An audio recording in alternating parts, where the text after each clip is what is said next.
Hello students, we will continue with class 11 business study chapter 3 public, private and global enterprises. In today's discussion, we will discuss global enterprises. MNCs, the other name for global enterprise, is, as evident from what we see around us, are gigantic corporations which have their operations in a number of countries. These enterprises operate in several, producing multiple products with their business strategy extending over a number of countries. They have an impact on the international economy because of their capital resources, latest technology and goodwill. So, they are able to sell many products in different countries. Some of these corporations may be slightly exploitative in nature and concentrate on selling consumer goods and luxury items, which are not always desirable for developing countries. Features of these corporations are: these corporations have distinct features which distinguish them from other private companies, public sector companies and public sector enterprises. These are, first of all, huge capital resource. These enterprises are characterized by possessing huge financial resources and the ability to raise funds from different sources. They may issue equity shares, debentures or bonds to the public. They are also in a position to borrow from financial institutions and international banks. Secondly, foreign collaboration. MNCs may collaborate with companies in the public and private sector. There are usually various restrictive clauses in the agreement relating to transfer of technology, pricing, dividend, payments, tight control by foreign technicians, etc. Big industrial houses wanting to diversify and expand have gained with MNCs in terms of patents, resources, foreign exchange, etc. But at the same time, these foreign collaborations have given rise to growth of monopolies and concentration of power in few hands. Third feature of MNC is advanced technology. These enterprises possess technological superiorities in their methods of production. They are able to conform to international standards and quality specifications. This leads to industrial progress of the country in which such corporations operate, since they are able to optimally exploit local resources and raw materials. Product innovations. These enterprises are characterized by having highly sophisticated research and development departments engaged in the task of developing new products and superior designs of existing products. Qualitative research requires huge investment which only global enterprises can afford. Their marketing strategies. MNCs use aggressive marketing strategies in order to increase their sales in short period. They possess more reliable and up to the mark market information. Their advertising and sales promotion techniques are normally very effective. Since they already have carved out a place for themselves in the global market and their brand names are well known, selling their products is not a problem. Next feature of MNC is expansion of market territory. Their operations and activities extend beyond the physical boundaries of their own countries. Their international image also builds up and their market territory expands, enabling them to become international brands. They operate through a network of subsidiaries, branches and affiliates in host countries. Due to their giant size, they occupy dominant position in the market, centralized control. They have their headquarters in their home country and exercise control over all the branches and subsidiaries.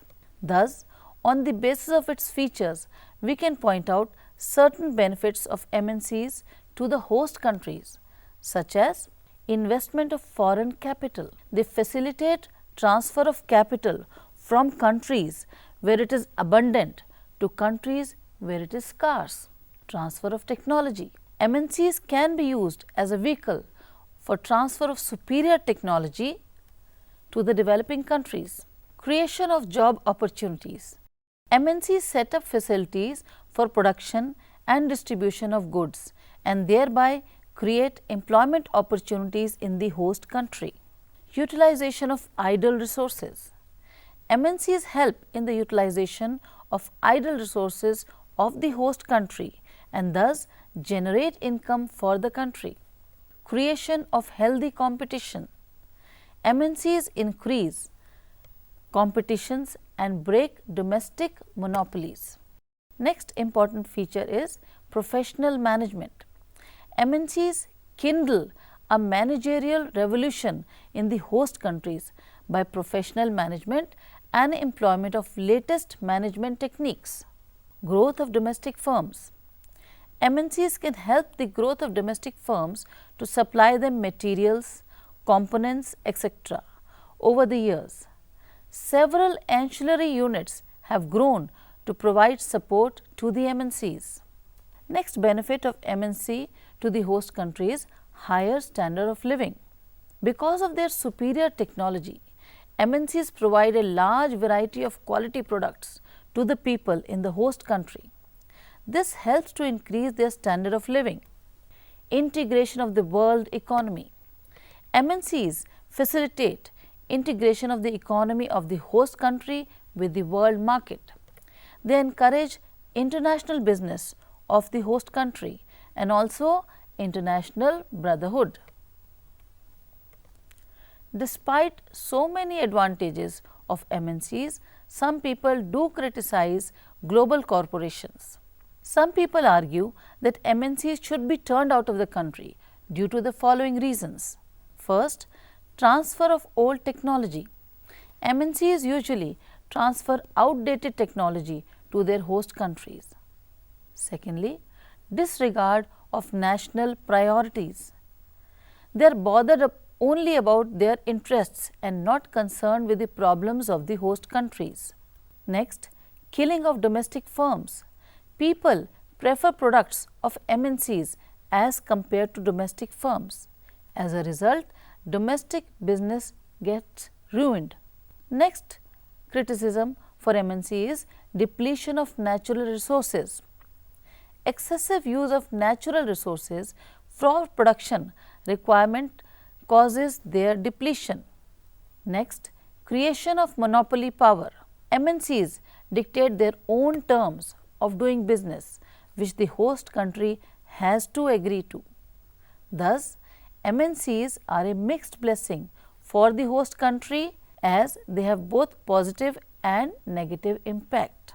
The last topic of this chapter is joint ventures. What is the meaning of joint venture? Joint ventures mean when two businesses join together for a common purpose and mutual benefit. It gives rise to a joint venture. A joint venture can be flexible depending upon the parties' requirements. These need to be clearly stated in a joint venture agreement to avoid conflict at a later stage. A joint venture is the pooling of resources and expertise by two or more businesses to achieve a particular goal. The risks and rewards of the business are also shared. The reason behind joint ventures often include business expansion, development of new products or moving into new markets, particularly in another country. A joint venture can be formed by any of the following ways. First, two parties, individuals or companies incorporate a company in India. Second, the two parties subscribe to the shares of the joint venture company in agreed proportion in cash and start a new business. Thirdly, promoter shareholder of an existing Indian company and another party which may be either an individual or a company, may collaborate to jointly carry on the business of that company. All joint ventures require government approvals if a foreign company or a NRI is involved. A joint venture must be based on a memorandum of understanding signed by both the parties, highlighting the basis of a joint venture agreement. The joint venture agreement must also state the necessary government approvals and licenses which will be obtained within a specified period. Now, let us come to the benefits of joint venture. Joint venture can prove to be extremely beneficial for both parties involved. First of all, increased resources and capacity. Joining hands with another or teaming up adds to existing resources and capacity, enabling the joint venture company to grow and expand more quickly and efficiently. The new business pools in financial and human resources and is able to face market challenges and take advantage of new opportunities. Secondly, access to new market and distribution networks. When a business enters into joint venture with a partner from another country, it opens up a vast growing market. For example, when foreign companies form joint venture companies in India, they gain access to the vast Indian markets. Their products, which have reached saturation point in their home markets, can be easily sold in new markets. They can also take advantage of established distribution channels, that is, the retail outlets in different local markets. Otherwise, establishing their own retail outlets may prove to be very expensive. Another important advantage of joint venture is innovation.